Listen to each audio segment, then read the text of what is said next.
হে everyone, আসসালামু আলাইকুম। সানিয়া কবির রেসিপির আজকের আয়োজনে সবাইকে আমন্ত্রণ জানাচ্ছি। কুরবানি ঈদ স্পেশাল সেরার সাথে কিভাবে পারফেক্টভাবে মহিষের মাংস রান্না করবেন সেই রেসিপিটা দেখার জন্যে। সব সময় আমাদের কিচেনে থাকে এরকম সব মশলা দিয়ে আজকের এই মহিষের মাংসটা রান্না করে দেখাবো। এই পদ্ধতিতে মহিষের মাংস রান্না করলে এই মাংস রান্না খেয়ে সবাই কিন্তু আপনার ফ্যান হয়ে যাবে। তাই পুরো ভিডিওটা দেখবেন, আশা করি আজকের রেসিপিও সবার কাছে ভালো লাগবে। ভালো লাগলে প্লিজ একটা লাইক দিয়ে আমার চ্যানেলটা সাবস্ক্রাইব করে রাখবেন এরকম আরও নতুন নতুন রেসিপি পেতে। তাহলে কথা না বাড়ি এখন চলে যাচ্ছি মহিষের মাংস রান্না করার পুরো রেসিপিতে।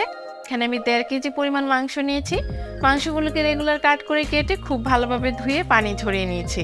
এখন এর মধ্যে দিয়ে দিচ্ছি 2 টেবিল চামচ পরিমাণ টক দই, 1.5 টেবিল চামচ পরিমাণ আদা বাটা, 1.5 টেবিল চামচ পরিমাণ রসুন বাটা, 2 টেবিল চামচ পরিমাণ দিয়েছি লাল মরিচের গুঁড়ো, 1 টেবিল চামচ পরিমাণ দিয়েছি হলুদের গুঁড়ো, 1 চা চামচ পরিমাণ দিয়েছি ধনিয়ার গুঁড়ো আর 1 টেবিল চামচ পরিমাণ দিয়েছি জিরার গুঁড়ো। স্বাদ মতো দিয়ে দিচ্ছি লবণ আর 2 টেবিল চামচ পরিমাণ দিয়েছি কাঠবাদাম বাটা। হাতের কাছে যেই বাদামই থাকে সেই বাদাম বাটাই কিন্তু এই রান্নায় ইউজ করতে পারেন। এখন দিয়েছি 1 চা চামচ পরিমাণ জয়ফল জয়ত্রীর গুঁড়া। এই রেসিপিতে কিন্তু অবশ্যই জয়ফল জয়ত্রীর গুঁড়াটা দিবেন, এতে মাংস রান্না খেতে অনেক বেশি মজা হবে। দিয়ে দিচ্ছি 2 টেবিল চামচ পরিমাণ রেগুলার খাবার তেল। দিয়ে হাত দিয়ে মশলাগুলো খুব ভালোভাবে মেখে নেওয়ার পর এই মাংসটাকে আমি রেস্টে রেখে দিচ্ছি 1 থেকে 1.5 ঘন্টার মতো। তবে হাতে যদি সময় থাকে তাহলে 3 থেকে 4 ঘন্টার মতো নর্মাল ফ্রিজে রেখে মাংসটা ম্যারিনেট করার পরও রান্না করতে পারেন। এতে মাংসটা রান্নার পর খেতে আরও বেশি মজার হবে। এখন চুলায় একটি প্যান বসিয়ে দিয়ে 1/3 কাপ পরিমাণ দিয়েছি রেগুলার খাবার তেল। তেলটা গরম হয়ে আসার পর এতে কিছু গরম মশলা দিয়ে দিচ্ছি 2টা তেজপাতা মাঝখান থেকে কেটে, 4 পিস দারচিনি, 6 থেকে 7টার মতো সাদা এলাচ, একটা কালো এলাচ, 5-6টা লবঙ্গ আর 10-12টার মতো গোলমরিচ। গরম মশলাগুলো 2 মিনিটের মতো হালকা আঁচে ভেজে নিয়েছি। যখন খুব সুন্দর একটা ফ্লেভার বের হয়ে এসেছে এই পর্যায়ে আমি এর মধ্যে দিয়ে দিচ্ছি 1 কাপ পরিমাণ পেঁয়াজ কুচি। পেঁয়াজ কুচিটা দিয়ে গরম মশলার সাথে নেড়েচেড়ে মিক্স করে দেওয়ার পর এর মধ্যে দিয়ে দিচ্ছি স্বাদ মতো লবণ। তবে লবণের পরিমাণটা একটু বুঝে দিতে হবে, কারণ মাংসটা মাখানোর সময় কিন্তু আমি লবণ দিয়েছি। লবণটা দিলে পেঁয়াজটা তাড়াতাড়ি সফট হয়ে আসে, তাই লবণটা আমি এই পর্যায়ে দিয়ে দিয়েছি। পরে স্বাদ অনুযায়ী অ্যাডজাস্ট করে নেব। এই তো আমার পেঁয়াজটা নরম হয়ে এসেছে। এই পর্যায়ে আগে থেকে যে মাংসগুলো ম্যারিনেট করে রেখেছিলাম সেই মাংসগুলো দিয়ে দিচ্ছি। তবে পেঁয়াজটা ভাজতে ভাজতে লালচে বা বেরেস্তা করার প্রয়োজন নেই, হালকা নরম করে নিয়ে মাংসগুলো দিয়ে দিলেই হবে। এখন পেঁয়াজের সাথে নেড়েচেড়ে মাংসটা দিয়ে দেওয়ার পর মাংসগুলোকে কিছুক্ষণ কষিয়ে নিচ্ছি, যতক্ষণ না মাংস থেকে কিছুটা এক্সট্রা পানি বের হয়ে আসছে। এইভাবে জালটা হাই হিটে রেখে 4 থেকে 5 মিনিট কষানোর পর কিন্তু মাংস থেকে কিছুটা পানি বের হয়ে এসেছে। এ পর্যায়ে যে বাটিতে আমি মাংসটা ম্যারিনেট করে রেখেছিলাম সেই বাটিতে যে মশলাটা লেগে রয়েছে এই মশলাটা ধুয়ে আমি আরও 1/2 কাপ পরিমাণ পানি এই মাংসের মধ্যে দিয়ে দিলাম।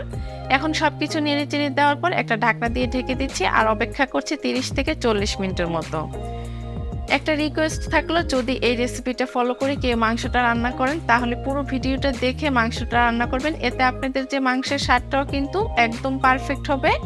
40 মিনিট পর আমি ঢাকনাটা উঠিয়ে নিয়েছি আর নেড়ে চেড়ে দিচ্ছি। আর এভাবে জালটা বাড়িয়ে দিয়ে এখন 5 থেকে 6 মিনিট কিন্তু এই মাংসটাকে কষিয়ে নেব। যত বেশি মাংস কষাবেন ততই কিন্তু তরকারিটা খেতে মজার হবে। এখন দিয়ে দিচ্ছি আস্ত কাঁচামরিচ 5 থেকে 6টা, দিয়ে মাংসের সাথে নেড়ে চেড়ে মিক্সড করে দিচ্ছি, এতে খুব সুন্দর একটা ফ্লেভারও আসবে। আর মরিচটা দেওয়ার পর আরও 5 থেকে 6 মিনিট কষিয়ে নিয়েছি।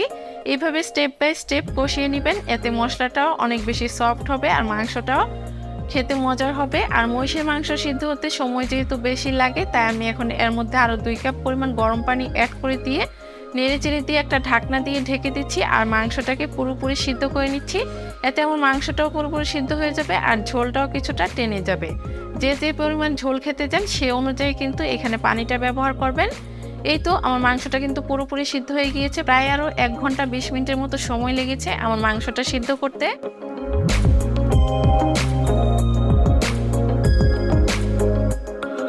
মাংসটা চুলা থেকে নামানোর আগে আমি এর মধ্যে দিয়ে দিচ্ছি 1 চা চামচ পরিমাণ গরম মশলার গুঁড়ো। গরম মশলার গুঁড়োটা দিতে চেষ্টা করবেন, এতে খুব সুন্দর একটা ফ্লেভার আসবে। আর মহিষের মাংসের মধ্যে যে এক্সট্রা একটা গন্ধ থাকে সেটাও কিন্তু থাকবে না। চুলা থেকে মাংসটা নামানোর আগে দিয়ে দিচ্ছি 1/2 কাপ পরিমাণ পেঁয়াজ বেরেস্তা। অবশ্যই পেঁয়াজ বেরেস্তাটা দিবেন, এতে মাংসের টেস্টটা আরও অনেক গুণে বেড়ে যাবে। আর আমি ঝোলটা আরও কিছুটা কমিয়ে নিব, কারণ আমি একটু মাখা মাখা রাখবো। পেঁয়াজ বেরেস্তাটা দেওয়ার পর নেড়েচেড়ে মিক্সড করে দেওয়ার পর একটা ঢাকনা দিয়ে ঢেকে আমি 6 থেকে 7 মিনিটের মতো দমে রেখে দিব। এতে উপরে তেলটা বেশি উঠবে, মাংসটা দেখতেও ভালো লাগবে আর খেতেও আরও বেশি মজার হবে। এই তো প্রায় 7 মিনিট পর আমার মহিষের মাংসটা রান্না করা কিন্তু একদম কমপ্লিট হয়ে গিয়েছে। নিশ্চয়ই মাংস রান্নাটা দেখেই বুঝতে পারছেন এটা দেখতে কতটা লোভনীয় লাগছে আর খেতে কতটা মজার হয়েছিল। দেখতে যেমন লোভনীয় লাগছে, খেতে খুবই মজার হয়েছিল। এই রেসিপিটা ফলো করে এইভাবে মহিষের মাংস রান্না করলে বাসায় সবাই কিন্তু অনেক তৃপ্তি সহকারে খাবে। এখন মহিষের মাংসটা চুলা থেকে নামিয়ে নিচ্ছি আর পরিবেশন করে দেখিয়ে দিচ্ছি মাংস রান্নাটা দেখতে কেমন হয়েছে। দেখতে যেমন লোভনীয় লাগছে, খেতেও অসম্ভব মজার হয়েছিল।